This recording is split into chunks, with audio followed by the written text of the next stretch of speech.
That's the reason why it worked. I think if it was something that I thought about and business planned, I don't think I would be in business. I'm really just focused on doing what I want to do in how I want to do it and making sure that I'm with people that are understanding why we're doing it. It was so not what people wanted. Nobody really liked it. But I liked it so much. And I think people started to see the validity of it because it was so personal to me. If we don't love it more than anybody else, and if we don't live it more than everybody else, why would we ever think that anybody else would be interested? You shouldn't be doing it for money or for fame. You really should be doing it for the idea of creating something that is important for the world to have. I remember vividly us meeting with multiple investors who were prepared to back you. But wasn't that such a nightmare? Thinking about that. It was hard.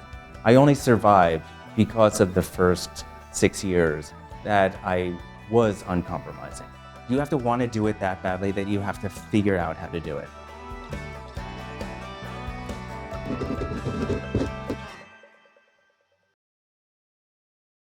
I'd love to go back to your childhood in Allentown, Pennsylvania, the middle child of seven siblings? Seven siblings, so yeah, quite the family. What do you, when you think back to those years, sort of your primary school, high school years before you moved to Notre Dame for college, what do you remember about those years in terms of anchoring your sense of self or identity, or perhaps how you imagine you wanted life to be?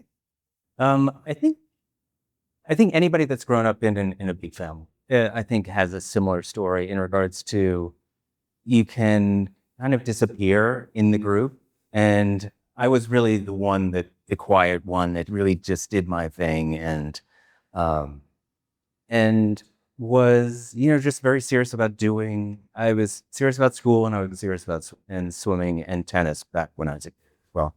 And so I had a really quiet life and, just did my thing and it's kind of good and, but I was serious about those things and then we, just lived in a very easy middle class Pennsylvania.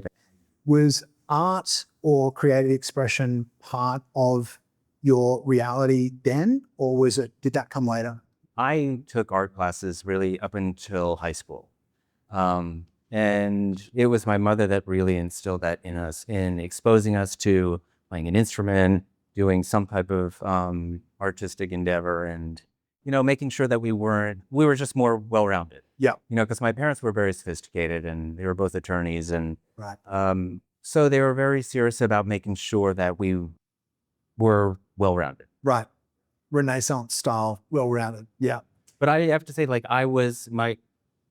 me and I guess maybe my sister too, were more the ones that gravitated to maybe enjoying the art exposure more than the rest of right. the rest. Right. The rest tolerated it, but you embraced it more. And I was less in the piano was what we all were exposed to, and I just never really liked playing or practicing. So let's turn to Notre Dame. So your college experience at Notre Dame, you studied economics and you were a highly competitive swimmer. Yeah. So we've got the kind of the rigor and discipline of Notre Dame and the relentless work output required for swimming. That combination is not one that I often see in those who ascend the creative peaks of the fashion industry. Yeah. It's not what you imagine a typical foundation for everything you've achieved to be. Yeah. I'm interested at what point in time you started to explore your creative side more. Was it at college or was that subsequent to college? Yeah, it wasn't in college at all. Right. And, sometimes I do marvel and I somewhat envy kids that actually go to, say, fashion school or art school and have those 4 years, those safe 4 years, to actually be able to, you just the exposure to it, but also to just being able to have the 4 years in college. I always feel like they're the years that you can make all the mistakes and right. you can kind of fool around and be as bad as you want to be. but the exposure that you get in art school at those 4 years, I think would have been invaluable. But, life, maybe my life would have been different if I would have. So, everything happened after school. Yeah. I loved being at Notre Dame, but Notre Dame for me was, extension of, my upbringing. It was really just sports and school. Yes. And, education is always valuable. So, Yes. it was what it was. And life for me started when I graduated. Right. And that's where I began, meeting people and being exposed to the idea that there's so much more out there than being a doctor or an attorney or, a this An person. economist. Yeah. Yeah. And so specifically, your first sort of experiment with creative self-expression was acting. Yeah. I mean, of course, it's part of my story, but, I never really got any work. So I was in LA, and of course, in LA, I needed work. And, I happened to be very fortunate. I booked a commercial very early into my life in LA. So I thought, like, well, I might as well try. Right. So yes and no. Right. That really is part of the story, but it wasn't really that important. A brief piece of it. So what I was thinking, and you've reframed it for me, so this may not be as relevant as I thought it might be, but it occurs to me that acting and fashion design share some key components. Like there's this unrelenting creative pressure. There's this requirement to find a way to commercialize that in a way that's actually going to allow you to live a life you want to live. And you're subject to the criticism and the rejection of people regardless of talent. Yeah. Like acting is worse than fashion. Right. It's so much worse. Right. It's so much harder. There are similarities, and I have to say, like, there's similarities in even how I approach, my shows and my collections now in somewhat of an entertaining way, or my shows wanting them to be entertaining in moments that are somewhat productions and stories that I'm telling through the chorus. Yeah, the theater and the narrative of your shows I really want to get to, because I think it's something that's worthy of a deep dive. But let's get there through Club Monaco, because I think this is another moment that I don't think is really appreciated as much as it might be externally. So you joined Club Monaco. In fact, let me ask that the decision to move into fashion, what drove that? It was, I needed a job. Right. And I just had a good friend who was at Armani, and he hired me at Armani. Also, it was Armani before Club Yeah. Monaco. Okay. By the time you were at Club Monaco, you were getting personal attention and mentorship from Ralph. Your career was really starting to take off. And I think this is the part that I guess I wanted to touch on, is that for many people would be the pinnacle of success in terms of their creative experience. Oh, great. I wouldn't think so, but What I mean by that is you're in a global brand. yeah. You are climbing the ladder, and you are receiving personal attention from Ralph Lauren, personally the owner. But that wasn't No, that is very special. that bit's special. And I think for a lot of people that might have been enough, but you were determined to pursue your own creative vision. And I think what would be really great is to understand, how did you form that vision? Like what was the genesis of your thinking around Thom Browne, the brand? And at what was the point in time that you knew it was something you had to pursue? Well, it was something that I felt like I had to, because designing at Club Monaco, it was just a level that wasn't so, interesting to me, and it wasn't inspiring. And so, and also too, I wanted to design things that weren't as commercial as they needed to be.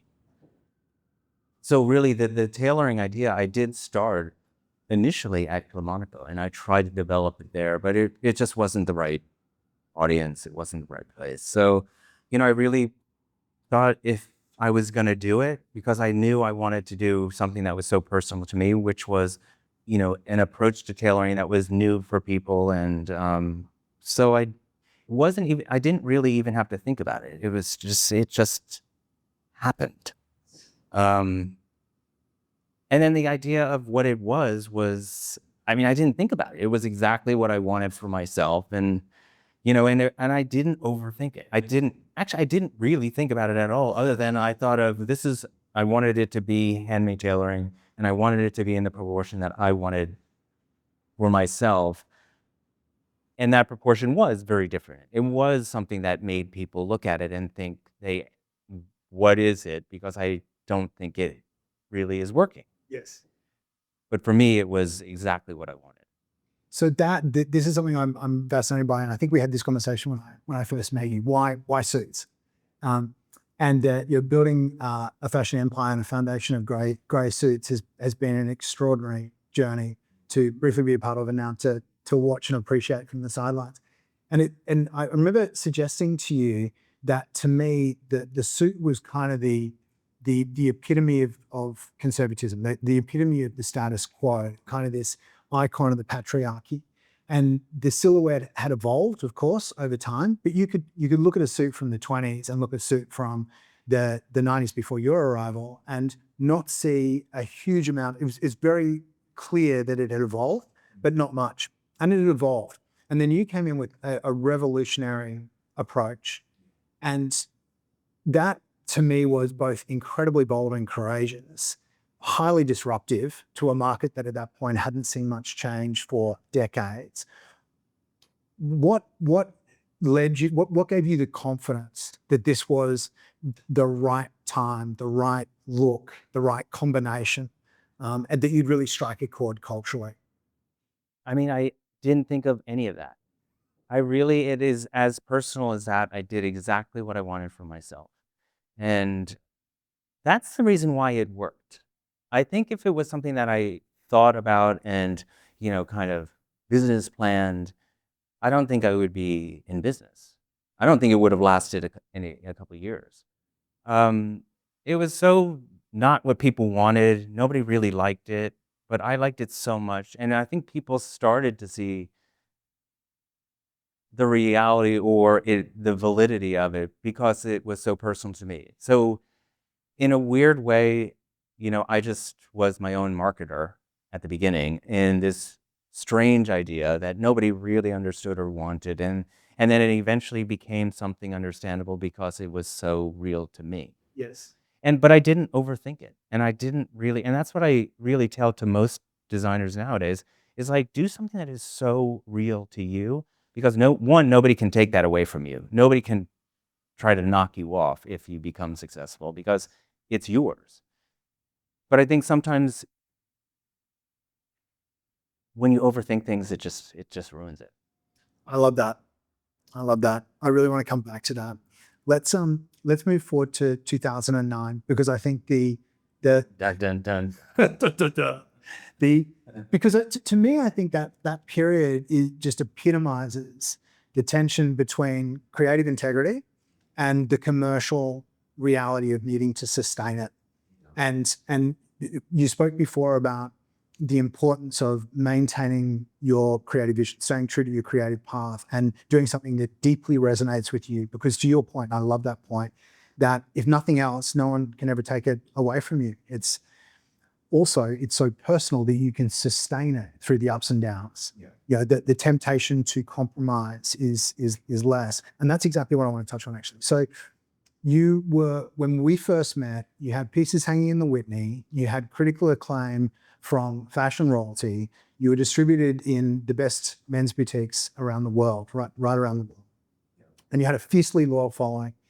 But the Great Recession was decimating the entire economy. And of course, Thom Browne was no exception. There was a lot of commercial pressure on the business. And I remember vividly us meeting with multiple investors who were prepared to back you, but they wanted... Such a nightmare. Swinging around that thing back, yes. It was hard. For me, I couldn't believe. You just see the seedy side of just business in general. And you see, I don't know, it's just was so foreign to me. You were more, I think, you understood that world a lot better than I did. I just saw wow, I can't believe that this is what we're having to deal with. It was super confronting even for me, though. I think the fact that it was sort of vulture capitalism. They wanted to swoop in and, yes, we'll give you a few dollars, but we want creative control. Yeah. And I remember one meeting in particular where we left and we were both really emotional because you had told me in the lift on the way down to the lobby that there was no way you were going to take money from that guy because there was no way that you would see creative control. And I mean, I actually get slightly choked up thinking about it now. I was so impressed that you had that level of, inner strength and tenacity and resilience that you were not prepared to compromise. But I was also astounded at we had to keep going to that well. Yeah. And you kept stepping up and you refused to surrender. I just think it would be great for the audience, because I was there. It would be great for the audience to have a little insight into what it takes to stay true to your vision when there are so many people telling you to compromise. Yeah. And you're prepared to risk everything to stay true. Yeah, but we're talking about that moment, but even like 15 years later, there's still like sometimes those conversations when you're growing and now it's $500 million later and you still have those conversations. And the only way you get through it is just knowing that you just want to stay true to it. And there's nothing, and I'm only here because I stayed true to it. Yeah. In 2009, I only survived because of the first 6 years that I was uncompromising. If I would have listened to stores or if I would have listened to whoever had, great advice about how it would have been more appropriate for more people, I wouldn't have survived. That's the only reason why people were interested, was because it was such a pure idea. And then of course they thought they knew better but they didn't know better, and it's not easy. It certainly doesn't make you rich. You have to want to do it that badly that it's not about money or it's not about, becoming known to people. You have to like what it is more than anyone else. And if you don't, then you should be doing something else. It's like that's the comparison to acting too. When you're acting, the advice you mostly get is like, you better want to be an actor more than anything else in the world, because if you don't, then you should not be acting. And it's the same thing. It's like I loved what I was doing more than anyone else in any room, in any place in the world. And that's the only reason why I was able to stay true to it and stay true to it long term. And, because I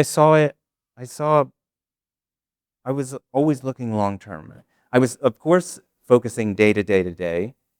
But then I always knew that if I wanted it to be around 50 years from now, as much as it evolves and grows over the years, it has to still stay true to that original idea, that original feeling that people got from it at the beginning. Yes. And as we discussed at the time, we just need one investor to feel a fraction of the conviction that you felt or I felt.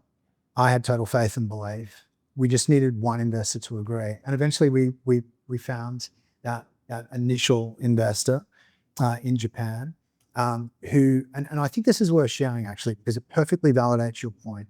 He was not investing in the brand because of its balance sheet, cash flow, or P&L. Yeah. He was investing in the brand because he considered you a true artist with something important to say to the world, and he wanted to support that.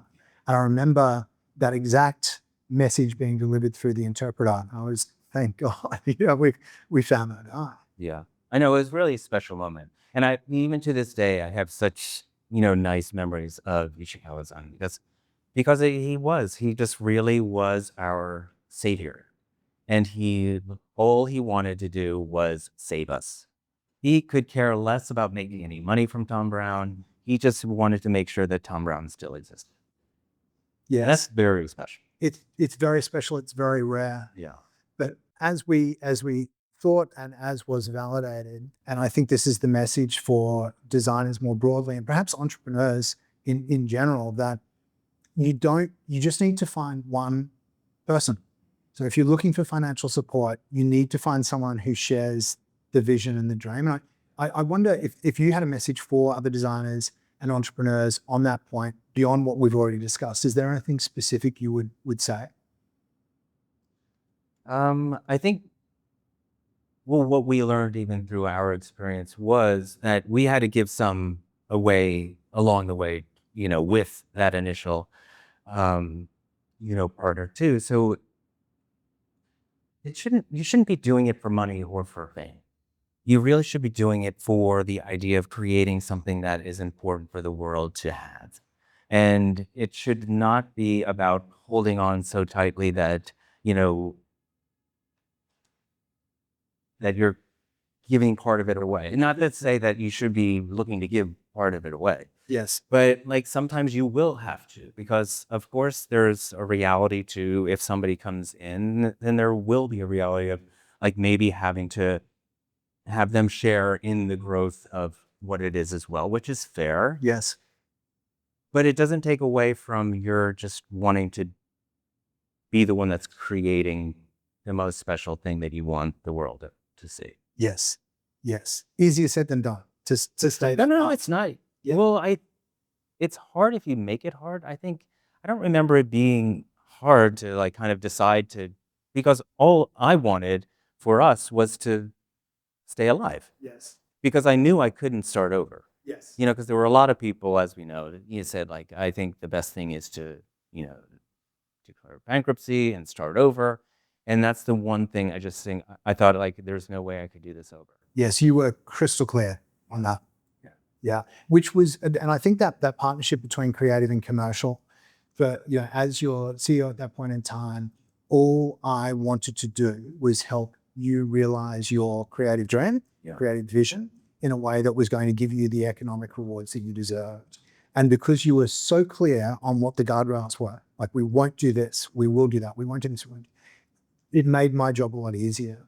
And your complete conviction was contagious. I mean, I had it, the whole team had it. Like, everyone knew. I described you to my wife at the time as an unstoppable force who refuses to acknowledge immovable objects. And it's true. It's true. I want to turn to culture, because we're here in this beautiful space. We're surrounded by multiple pieces of the apparel collection, accessories, shoes. Walking in, we encountered a bunch of Thom Browne staff last night at the opening of your new store on the Upper East Side. When I got out of the car, it was just... It was a little overwhelming. I was like, is anybody going to go inside? It was a wall of Thom Browne. And I think I don't know anyone else in the entire industry that has such a consistent approach to culture. That the universe that you've created and the universe that you are sharing with your audience and your customers is one that it absolutely has to be consistent all the way through. Every touch point, every member of staff, every experience is your world. I think that is something in and of itself that's unusual. I haven't seen that before. And I remember actually when I first started working with you, and you were very clear that I needed to wear nothing but Thom Browne. Yeah. And I was like, of course I'll wear Thom Browne every day to work. And you're like, no, all the time. Because if you're not wearing Thom Browne, what does that say? It's like, wow, this is amazing. So how do you think about culture? I guess I've framed it from the sense of the uniforming, but not just the uniforming, it's the whole environment, it's the 3 dimensions. How do you think about culture? Not just the performative, the metrics and all that kind, holding people to a high standard, being clear on what they need to do, but the world that you create and in which they do their best work. How do you think about that?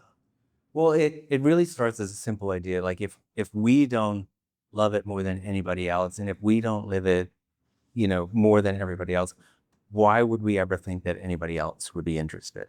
Yes. So I think it's a very simple idea. Yeah, but for, in a weird way, you're right. People think it's so far.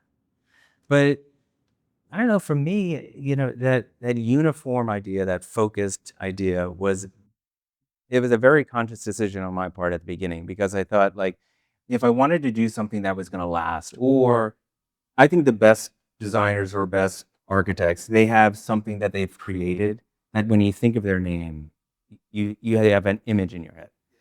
So it was a very conscious, decision to make sure that that people had an image in their head when they thought of what I do. And all of us, I think I equate it to almost like living art. I think, in a way, when you see all of us en masse, there's something really weird about it. But it's weird that it's so weird because it's like a very classic idea that's multiplied, however many times. And in that uniformity, I think it's so interesting because you see so many different types of people Yes. wearing, pretty much the same thing. Yeah. And I think there's something really confident in that. And I think there's something really interesting and most importantly, it's so important for us to stay pure to that focused vision because it's the future. It's our future. Yes. It makes it easier for us to grow, I think, in the biggest way. Yes. And culturally, I don't really think of, how we're affecting, the world. Yes. I'm really just focused on doing what I want to do in how I want to do it and making sure that I'm with people that are understanding why we're doing it. Yes. But not like kind of one, certainly not forcing anybody. Because if I have to like convince people, then they shouldn't really be with me anyway. Yes. Everybody needs to understand like really why this is all happening, why we're doing all this, because there's something so much more important than just the clothing that we're in the collection that we're doing. We're creating something that people will remember, decades from now. Absolutely.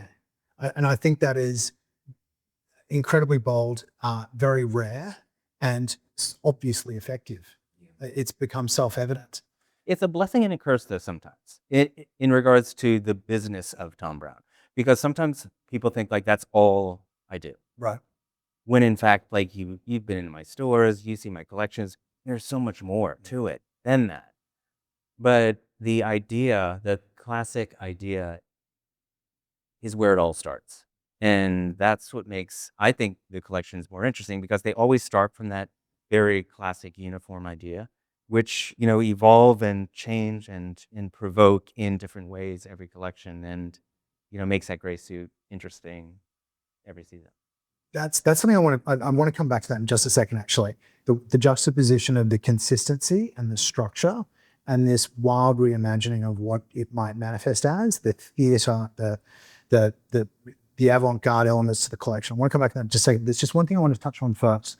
So since that time, you have, I would say, gone from strength to strength, but of course there's ups and downs. Of course there's good seasons and there's great seasons and not so good seasons. But ultimately, you have led the brand to global acclaim. You have a very long roster of celebrity and influencer and athlete fans, which I won't list because we'll be here all day. And you've also navigated your way through subsequent rounds of investment, culminating in the Xenia transaction a few years ago, which was a phenomenal result for an independent designer. And I think in many ways, the shining light on the hill for many designers who would like to continue to maintain their independence and pursue their vision. They now see that it is actually possible to do so.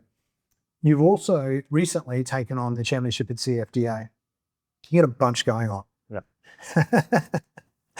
So that level of responsibility must be, on one level, incredibly invigorating. And it comes, no doubt, with certain privileges. It also comes with a huge amount of responsibility and expectation. And I just wonder how you juggle it all, like with the creative freedom that you have always treasured and fought so hard to maintain and still have to this day, with the expectations of a large organization, your own organization, the larger Xenia Group, CFDA, et cetera, et cetera. How do you juggle that? I mean, you just do it. I mean, of course, I have really good people that are with me. So, I mean, they make it easy for me. From on the design side, a very well-known, very successful designer said to me once, when you get to a certain level, you almost become a curator of really good people's work. Right. And that's so true. It does, like, if people think like I'm actually designing everything and sitting down and designing every piece and everything that's in the stores or collections, I mean, it's just not the case.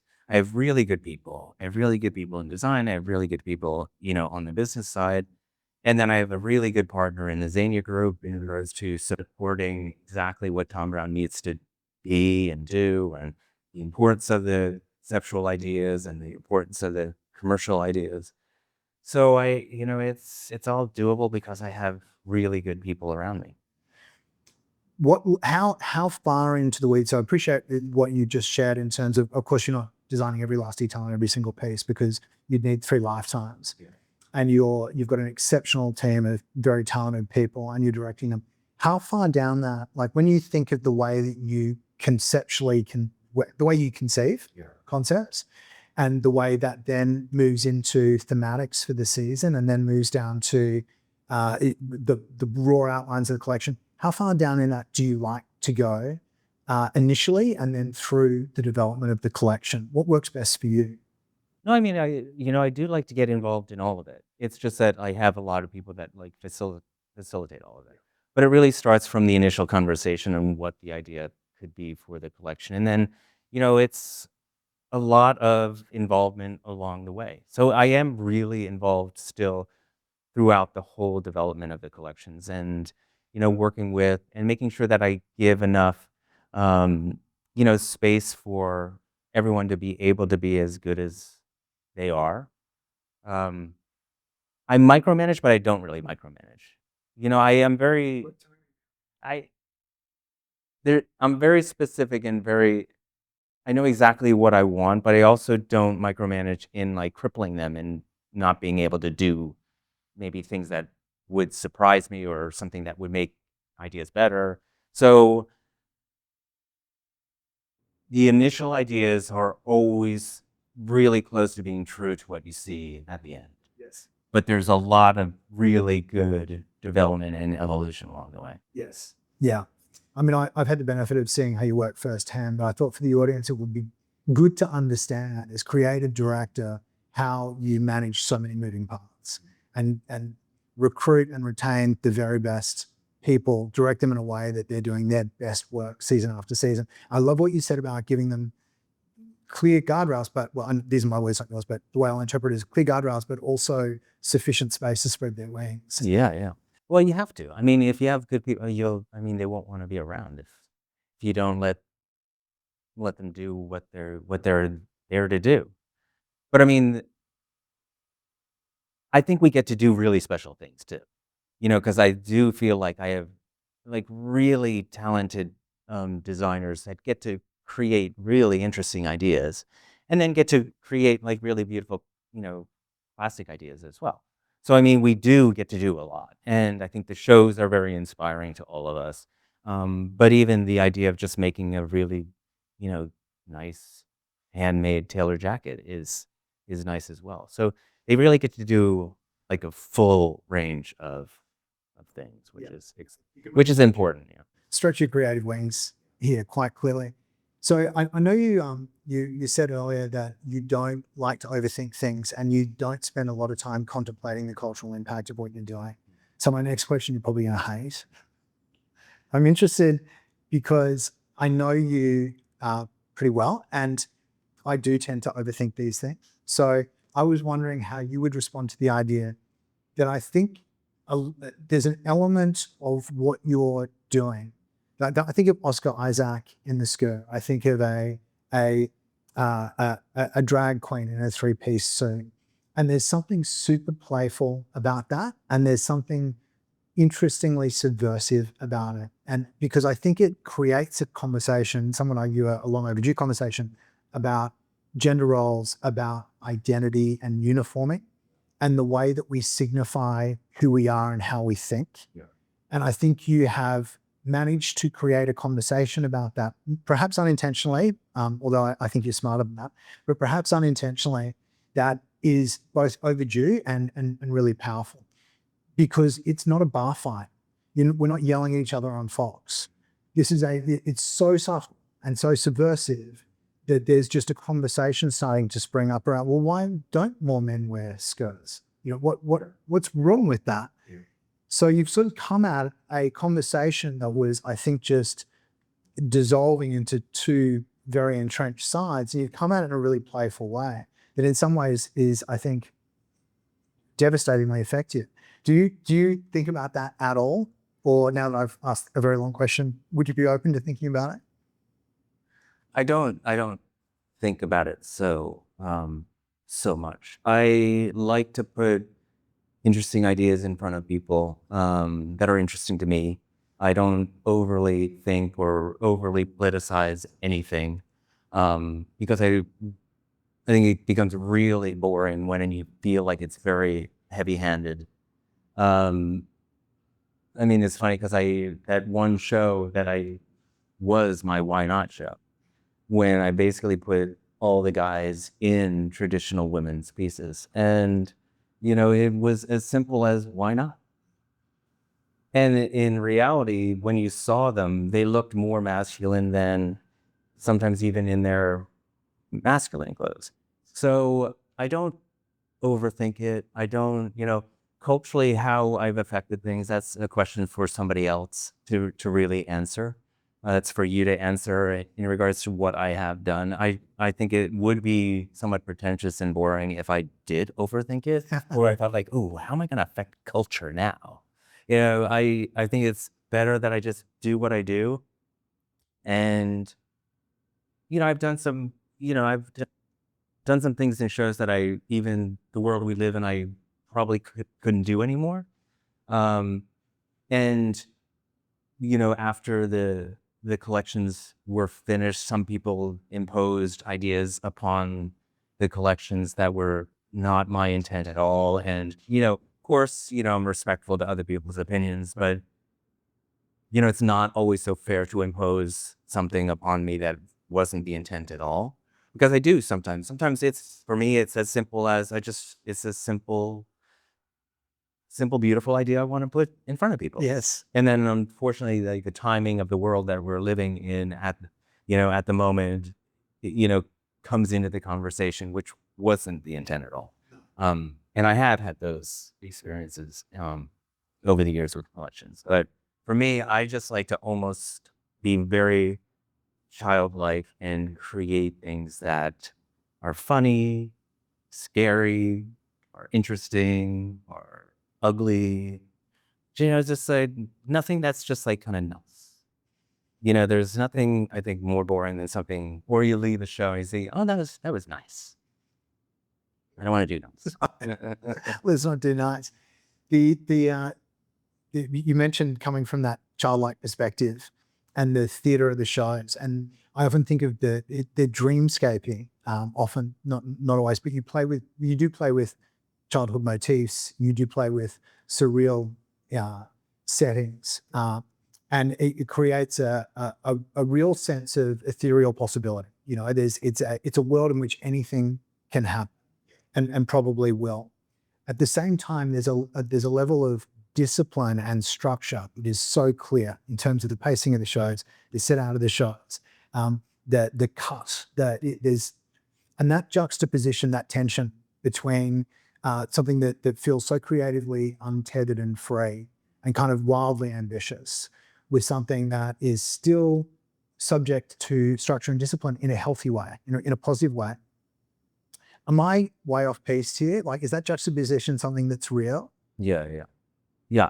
No, I mean, I love the idea of fantasy. I love the idea of a story that's, sometimes disturbing and sometimes, I mean, slow paced is just my way of like, you know what, I've spent 6 months doing this and you're not getting out of here in 12 minutes. So it's a little bit of just like playing with people and also, living in a world that's so fast paced. It's like, can you just like sit down and like respect the work that we do? And, I think you can give us 30 minutes. But the idea of, yeah, making sure that like if everything was so strict and so like kind of serious, and so then it becomes really boring. So taking something, the rigor in the collections and how they're developed and sometimes how uncomfortable or heavy they seem, mixed with something that is kind of ridiculous and funny. And I think it makes it all so much more interesting. Yeah, I agree. And you've spoken in the past about the suit being a vehicle for exploring fantasy and untethering identity. And the shows just seem to me to be the ultimate manifestation of that philosophy. Yeah, and it's also like when it comes down to it, it's sometimes they're very plastic ideas that sometimes people are so they think it's not for them. And I want my shows to almost open people's eyes to the idea that it's for everybody. As long as you're open to, accepting it. And I think that's a great segue to you're bringing this sense of ethereal possibility, these dreamscape childhood motifs. There's all the fantasy of the shows. You're delivering it with a level of structure and discipline that is legendary, and you're offering it up to an audience that is perhaps unexpectedly attracted to it.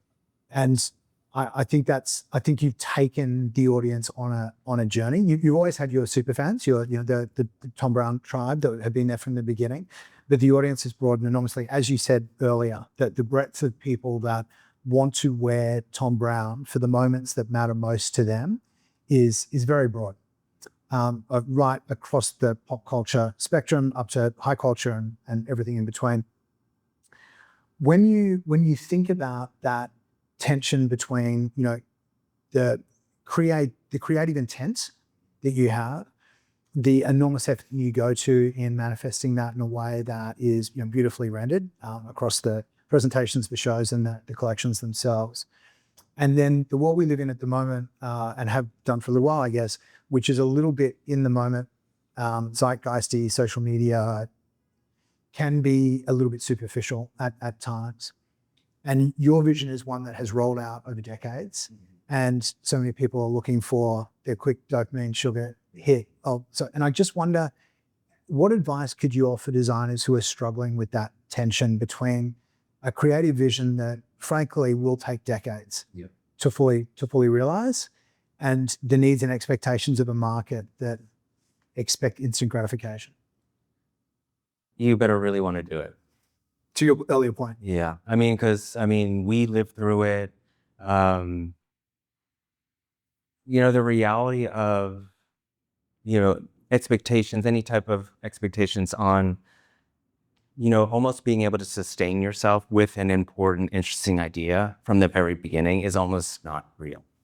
I designed collections for 2 other companies along the way in order to sustain my collection. You have to beg, borrow, and steal and do everything possible to just make sure that you can keep that first of all, you have to have an interesting idea that is worthy of the time. Yeah. So that's that you not really like kind of be realistic in regards to creating something that is worthy of the next 10 years of your life. Because there's nothing wrong with designing for somebody else as well. You get a really good life, a really good career designing, because designing and creating your own collection is, if anybody thinks it's easy, it's not. And, it's the type of thing you really have to commit long-term to really wanting to do it and doing it in the best way, and a long-term commitment to it. This may take 10, 15 years before I even see anything from it. Yeah. And just one point you just made, I'm just interested in your thoughts. You said that job one is to ensure that you have a creative idea that is strong enough, that it's worthy of the next 10 years of your life.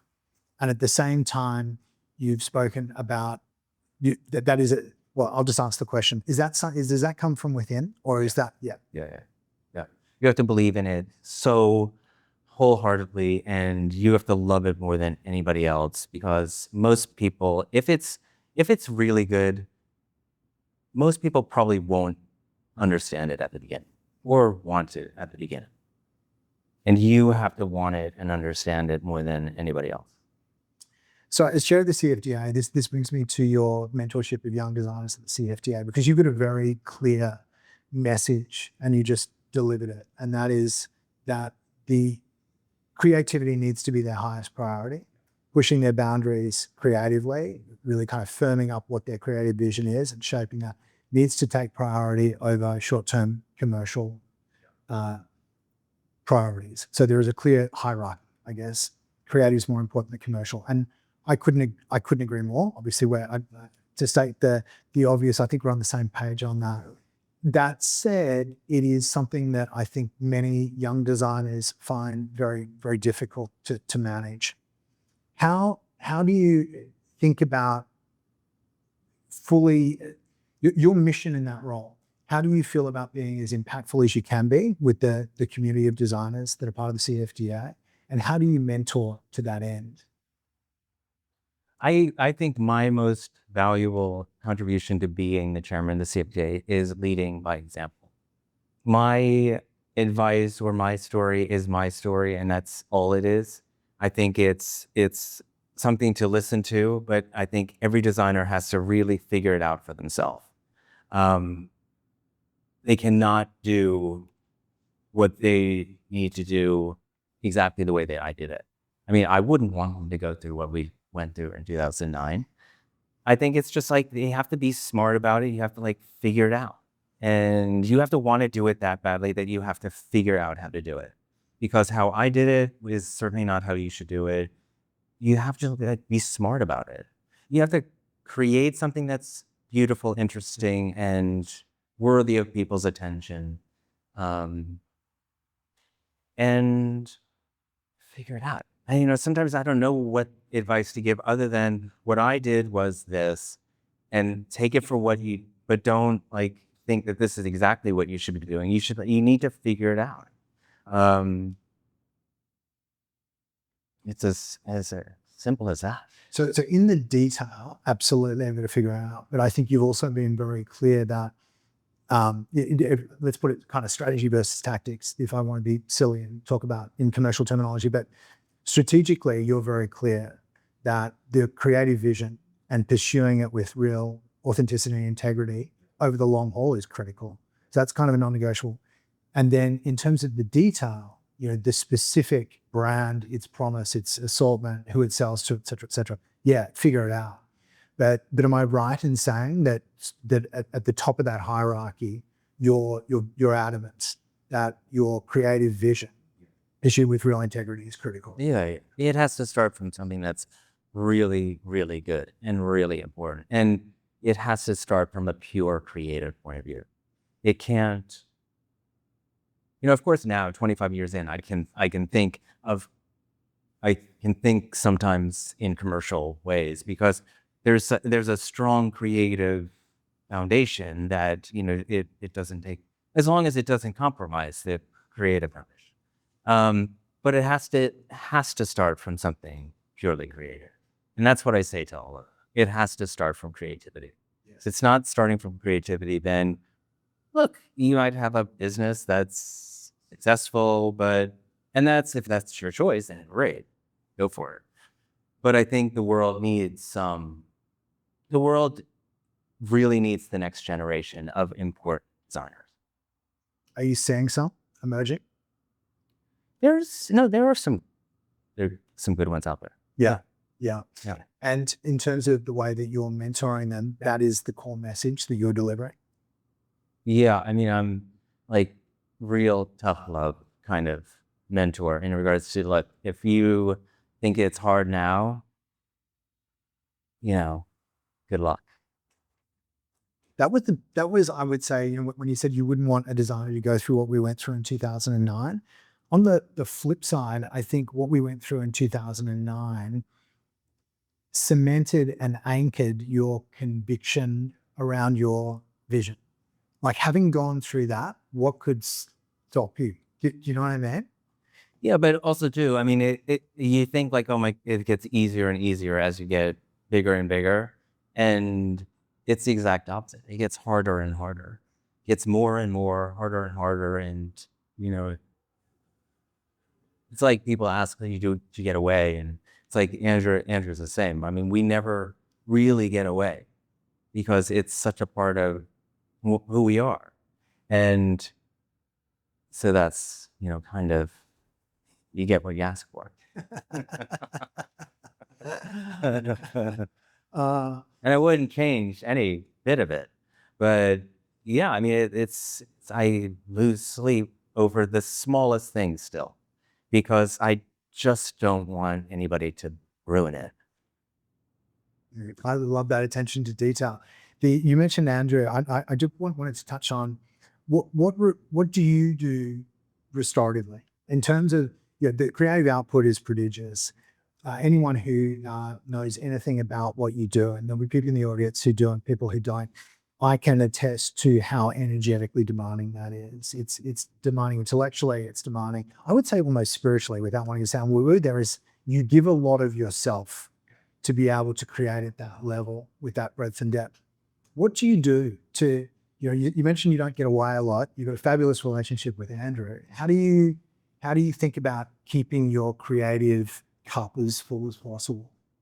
I mean, we do really simple things. I mean, just getting home and, you know, even the ritual, just like drinks and dinner at night, being at home with Hector. And, we travel enough, we work that, we don't really are desperate to travel when we have free time.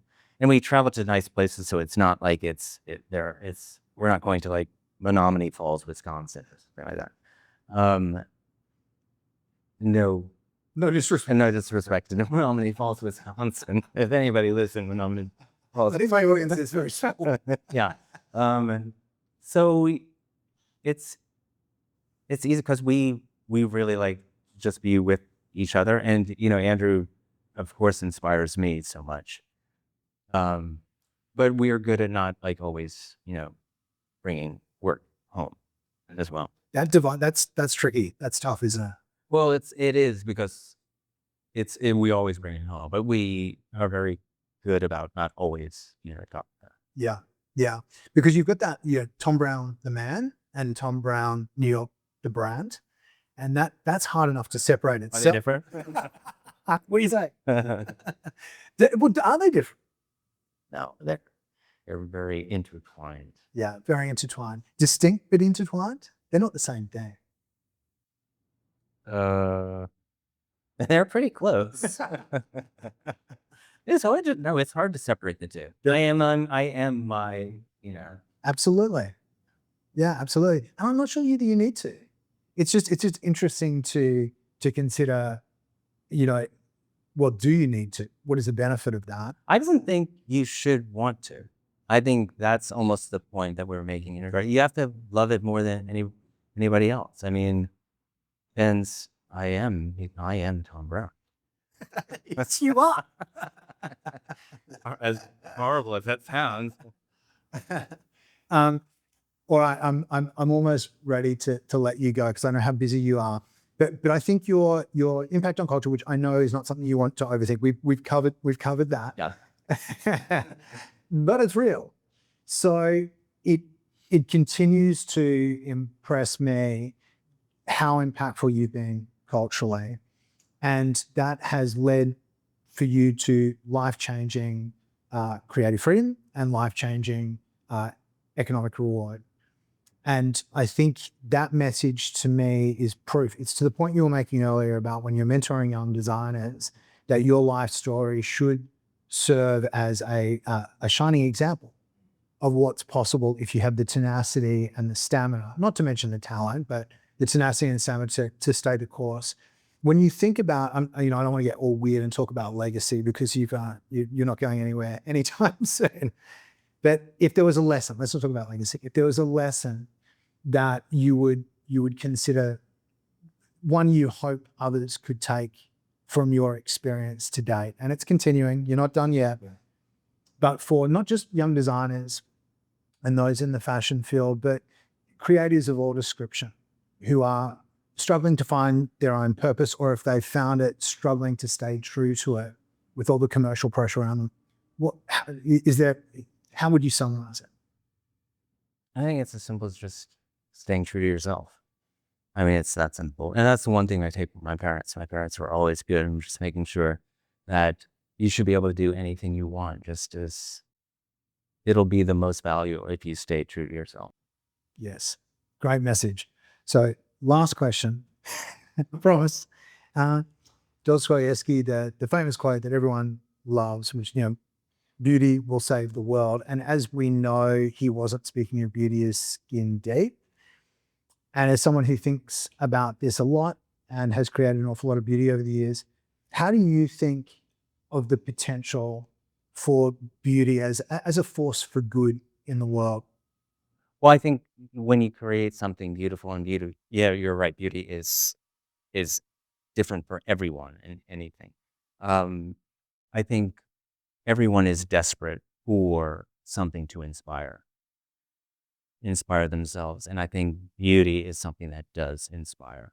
And I think that's what's so important about creating something that's really beautiful, because the world does need beauty to be inspired.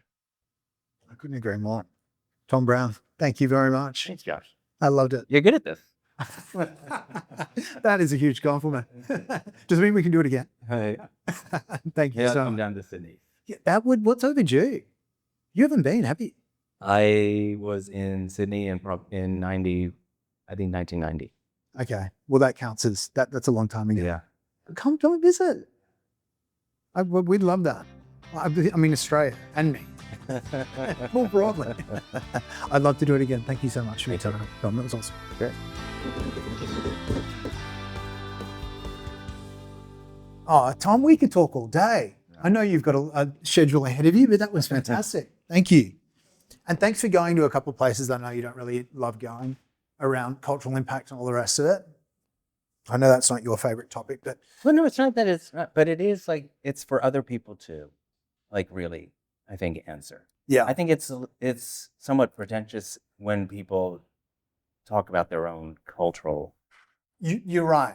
No, you're right. It can come off as pretentious, but at the same time, I think I wanted to try to dispel the notion that it was accidental.